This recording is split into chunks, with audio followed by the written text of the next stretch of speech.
सुनहरा मुर्गा अपनी तरह का एक ही था, इसलिए बहुत से कसाईयों की नजर उस पर थी। काला बंदर भी अपनी तरह का एक ही था, इसलिए चिड़ियाघर के लोग उसे पकड़ने की कोशिश में थे। लाल अमरूद के पेड़ पर लाल लाल अमरूद लगते थे। उसके जैसा भी कोई दूसरा पेड़ वहां नहीं था, इसलिए फल वालों से लेकर स्कूल के बच्चों तक को उसके अमरूदों का लालच था।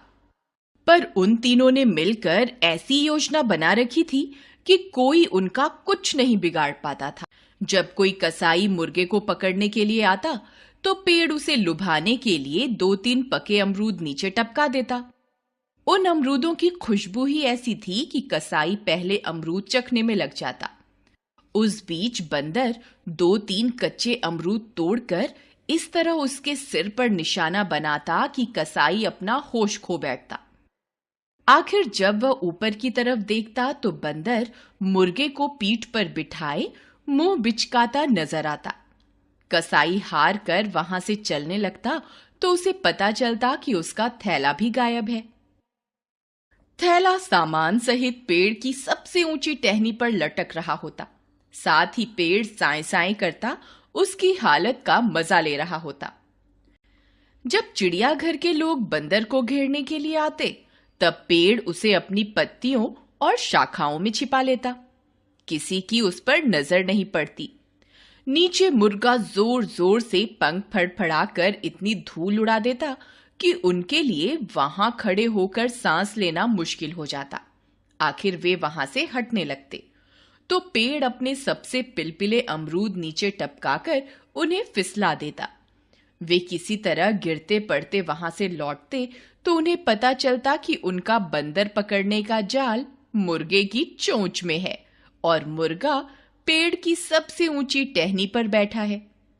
थोड़ी दूर जाने पर उन्हें मुर्गे की बांग सुनाई दे जाती, कुकड़ुक्कू कुकड़ुक्कू।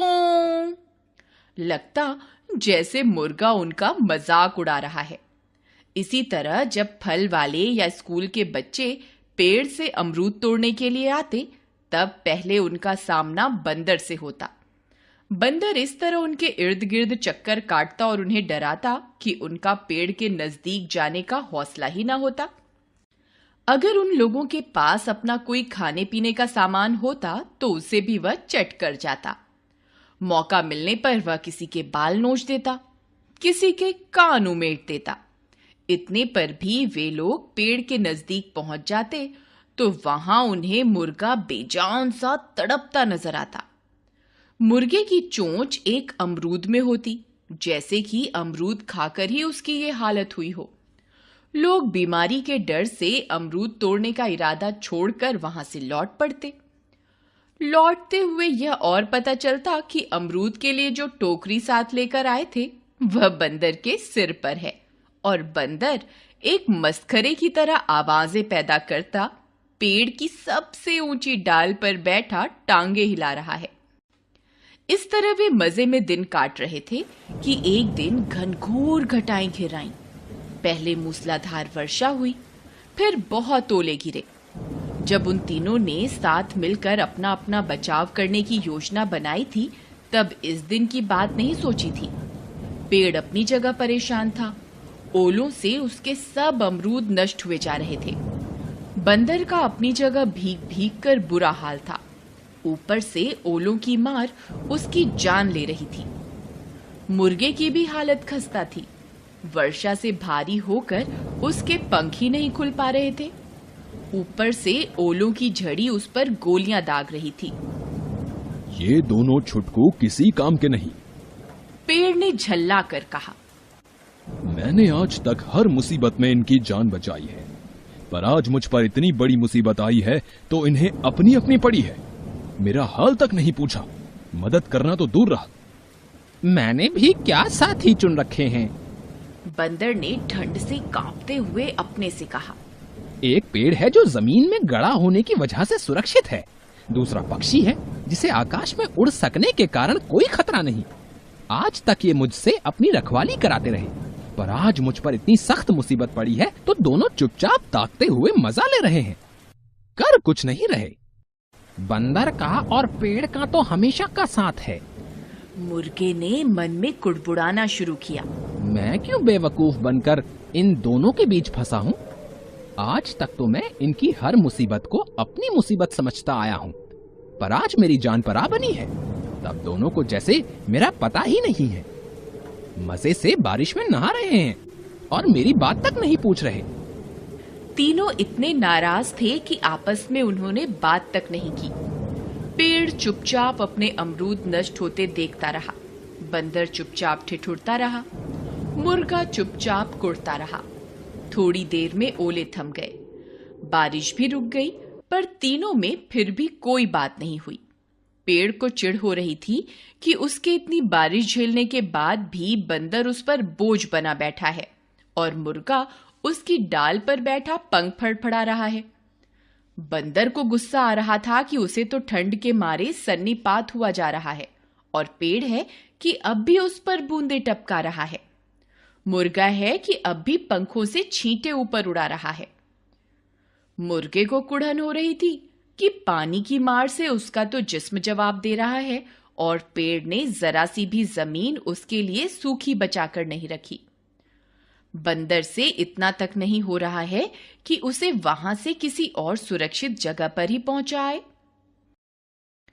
अगले रोज तक पेड़ की टहनियों पर पड़ा पानी सूख गया। बंदर का जिस्म सूख गया। मुर्गे के पंख सूख गए, पर तीनों ने आपस में कोई बात नहीं की। पेड़ सोचता रहा, अब आए इन दोनों पर कोई मुसीबत तो देखूंगा अपने को कैसे बचाते हैं। मैं अब इनकी कोई मदद नहीं करूंगा। बंदर भी इसी तरह सोचता रहा और मुर्गा भी। उसी रोज एक कसाई आया। वह मुर्गे की ओर बढ़ा तो पेड़ ने अमरूद नहीं टपकाए। न बंदर ने मुर्गे को अपनी पीठ पर बिठाया, न ही कसाई का थैला उड़ाया।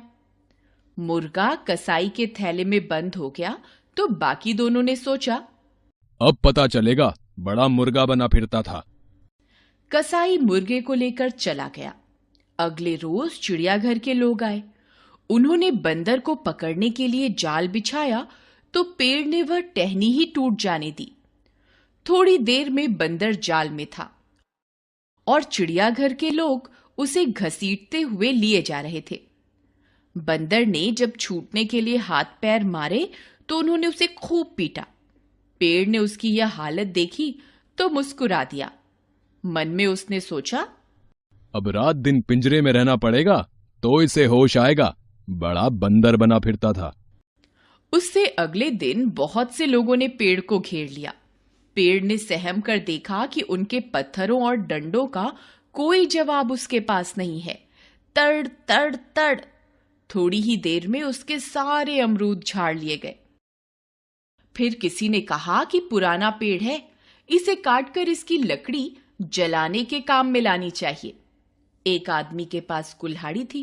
बस उसी समय पेड़ की जड़ पर कुल्हाड़ी चलने लगी। थोड़ी देर में अमरूद टोकरियों में भरकर जा रहे थे और पेड़ की लकड़ियां लोगों के कंधे पर लदकर। एक गिलहरी वहीं रहती थी। मुर्गे, बंदर और पेड़ की आपसी योजना पर वह चकित हुआ करती थी। उसने मुर्गे और बंदर के बाद पेड़ को इस हालत में जाते देखा तो लंबी उसास के साथ मन में कहा, जा रहा है ये भी लोगों का चूल्हा जलाने। बड़े दोस्त बने फिरते थे।